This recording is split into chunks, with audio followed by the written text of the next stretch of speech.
እንደምን አላችሁ ተመልካቾቻችን። ዛሬ ይዤ የመጣሁት ከአንድ ዌብሳይት እንዴት ወይ አንድ ከስኮላርሺፕ ኢንስቲትዩት እንዴት አድርገን አድቫይዘርን እናገኛለን። ይህ አድቫይዘር ደግሞ ከኛ ከአፕላይ ከምናደርገው ፊልድ ጋር ምን አይነት ኮምፓተብል ነው የሚለውን እንዴት አድርገን ቼክ እናደርጋለን የሚለውን እናያለን ማለት ነው። ስለዚህ መጀመሪያ ጊዜ የምትከፍተው ከሆነ ይህ ቪዲዮ ስሜ ተመስገን አንጅሎ ይባላለሁ። የስኮላርሺፕ ሆልደርን ፒኤችዲ ተማሪ በታይላንድ ሀገር ዋልላክ ዩኒቨርሲቲ ነው ያለሁት።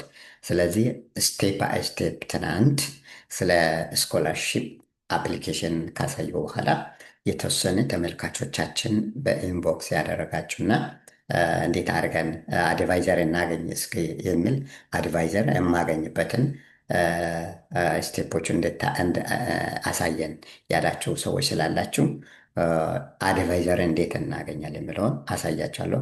ከዛ በተጨማሪ ደግሞ አድቫይዘሮቹ ጋር ገብተን ፕሮፋይልን መበተን እንዴት ይቻላል የሚለውን ከኛ ጋር ይሄዳል ወይ አይደለም፣ እንዴት ሪኩዌስት እናደርግ የሚለውንም እናያለን ማለት ነው።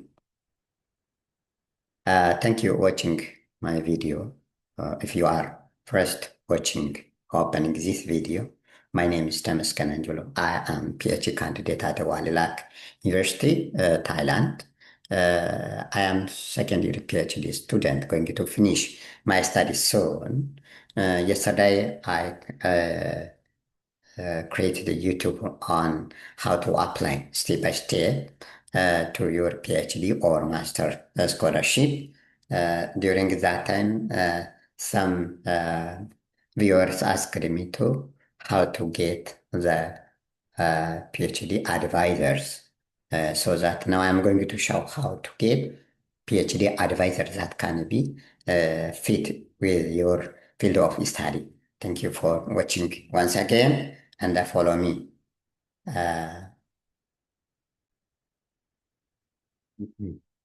ትናንትና ቪዲዮዎችን ያላያችሁ ሰዎች ካላችሁ ይህንን ቪዲዮ ማየት ይጠበቅባቸዋል ማለት ነው። ይሄ ቪዲዮ ቶታሊ ፎከስ የሚያደርገው በስኮላርሺፕን ስቴፕ ባይ ስቴፕ እንዴት አድርገን አፕላይ እናደርግ የሚለው ነው። ይህንን ቪዲዮ ያላያችሁ ሰዎች ካላችሁ አሁን ከማሳየው ቪዲዮ ቀደም ብላችሁ ይሄንን ስቴፕ ባይ ስቴፕ scholarship application guidance at Walilac University, the university where I am studying. If you did not watch this video, first you have to watch this video. This is because this is the part 2 video of that I already created yesterday. So ትናንት ያላያችሁ ይህንን እዩት ማለት ነው። ኦኬ ወደ ዛሬው በምመጣበት ጊዜ ጀስት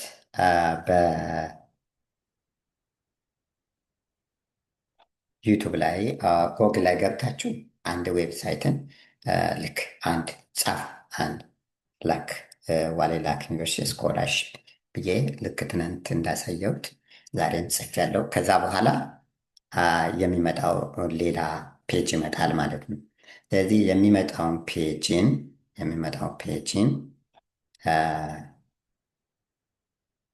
መጣ ማለት ነው።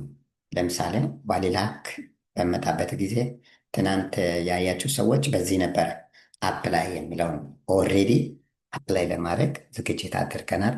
ሁሉም ነገር እየጨረስን እንደሆነ አሁን ዶክመንቶችን ትናንት ያሳየኋቸው ዶክመንቶችን አዘጋጃችሁ እንደሆነ ዛሬ የምታደርጉት ምንድን ነው?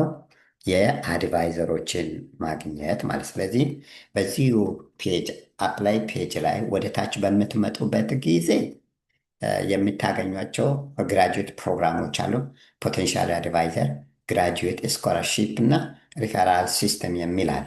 ስለዚህ ከነዚህ እናንተ የዛሬው ፎከሳችን ፖቴንሻል አድቫይዘሮችን ማግኘት ነው። ስለዚህ ፖቴንሻል አድቫይዘሮች ለእኛ ደግሞ ቀደም ብለን አድቫይዘር ካገኘን ግራጁዌት ስተዲ እኛን ሾርት ሊስት ውስጥ አድርጎ ለኢንተርቪው ለመጥራት ቀደም ብሎ ኦልሬዲ አድቫይዘር ያ አድቫይዘር እናንተም በኋላ በኢንተርቪው ጊዜ እንደ አንድ ኮሚቴ ሆኖ ስለሚቀርብ ማለት። ስለዚህ ይህን እነካለን ማለት ይህንን በምነካበት ጊዜ የሚመጡ ፖቴንሻል አድቫይዘሮች መጡ። እዚህ ጋር እንደሚታዩት ፖቴንሻል አድቫይዘሮች ሲመጡ የምትፈልጉት ዲፓርትመንት ምንድን ነው? ማስተርስ ነው ወይስ ፒኤችዲ ፕሮግራም ነው የሚለው ነው። ስለዚህ ፒኤችዲ ፕሮግራም ላይ ለምሳሌ በዚህ ሁለት ዋና ፕሮግራሞች ሊስት ተደርጓል።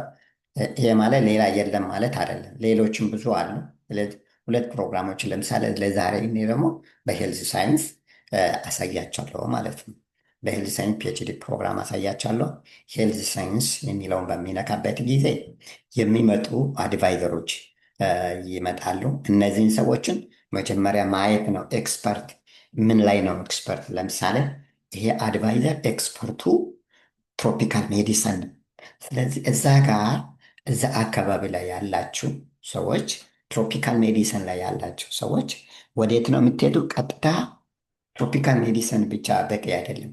ወዴት ነው የምንሄደው? ወደ ፓብሊኬሽኖቹ ጋር።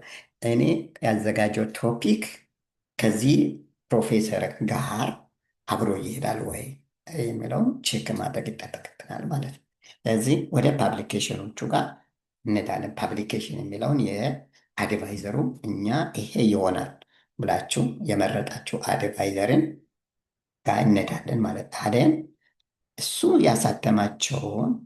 ያሳተማቸው ወረቀቶችን እናያለን ማለት። ለምሳሌ በዚህ እንደምታዩት ይሄ ትሮፒካል ሜዲሲን ላይ ያለው ሰው ስኮፐስ ኢንዴክስ ሲሆኑ 105 ዶክመንቶች 19 ኢንዴክስ የሆኑ አሉ። ከነዛ ለምሳሌ ፕሪቫሌንስ ኦፍ ኢንተስታይን ፓራሳይት የሚላለ ናን ታርጌትድ ሜታቦሊዝም ኦፍ የሚላለ ልክ እንደዚሁ እያንዳንዱ አድቫይዘርን በዚህ ዋይ ኮሌክት አድርጋችሁ ከእናንተ ጋር በተወሰነ ሲሚላሪቲ ያለው አድቫይዘርን ኮንታክት ታደርጋላችሁ ማለት ነው።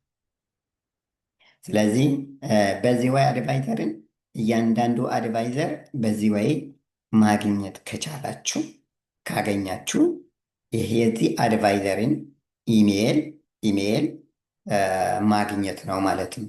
ኢሜይል አግኝታችሁ ይህንን ኢሜይል ባገኛችሁት መሰረት ለዚህ ሰውዬ የእናንተ ሲቪን እና ዶክሜንትን በኢሜይል ሰንድ ታደርጋላችሁ ማለት። ስለዚህ እያንዳንዱ አድቫይዘርን ማግኘት እንዴት ይቻላል የሚለውን መጀመሪያ ከዚህ ቅድም ካሳየሁት ከፖቴንሻል አድቫይዘር ሊስት ውስጥ ገብታችሁ እያንዳንዱ አድቫይዘር ኤክስፐርታይዝን ወይም የቱጋኑ ስፔሻላይዘን የሰራው የሚለውን ቼክ ካደረጋችሁ በኋላ ፓብሊኬሽን እሱ ፐብሊሽ ካደረገው ውስጥ አትሊስት አንድ ከእናንተ ጋር የሚመሳሰል ካለ ይሄ የእናንተ አድቫይዘር ሊሆን የሚችል ሰው ስለሆነ ያንን አድቫይዘርን በኢሜይል ኮንታክት ታደርጋላችሁ ማለት ነው።